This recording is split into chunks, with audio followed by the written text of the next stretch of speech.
कालच्या म्हणजे दिनांक 13 ऑक्टोबरच्या माझे पती सौभाग्यवती मालिकेत काय काय घडलं ह्याचा आढावा आज आपण घेणार आहोत। लक्ष्मी आणि वैभवच्या लग्नाच्या वाढदिवसाच्या निमित्ताने लक्ष्मीच्या घरचे सगळेजण त्यांना सरप्राईज द्यायला त्यांच्या घरी येतात हे आपण कालच पाहिलं। तेव्हाच लक्ष्मीचे वडील वैभवला त्यांनी सांगितलेल्या ऑडिशनचं काय झालं असं विचारतात आणि त्या ऑडिशनला मी व्यवस्थित ऍक्टिंग करू नाही शकलो असं वैभव त्यांना खरं खरं सांगून टाकतो।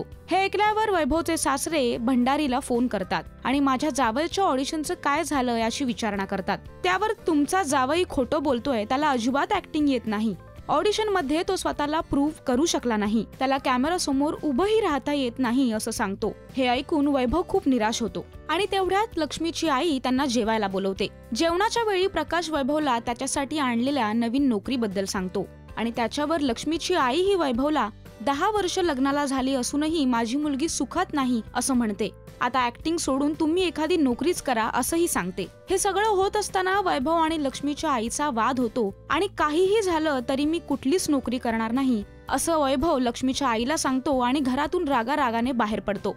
रागारागात वैभव भंडारीच्या ऑफिसला जातो आणि त्यांना माझी पुन्हा एकदा ऑडिशन घ्या अशी विनंती करतो आणि इथे लक्ष्मी आणि लक्ष्मीच्या आईचीही वादावादी होते आणि तिथे वैभव पुन्हा एकदा ऑडिशनची संधी मिळावी म्हणून भंडारीच्या हातापाया पडतो आणि शेवटी भंडारी त्याला एक स्क्रिप्ट देतो आणि त्याची तयारी करून उद्या ये असं सांगतो। आता तरी वैभवला नीट ऍक्टिंग करता येणार का, भंडारी वैभवला त्याच्या सिरियल मध्ये रोल देणार का, हे सगळं आपल्याला आज संध्याकाळच्या एपिसोड मध्ये पाहायला मिळेल।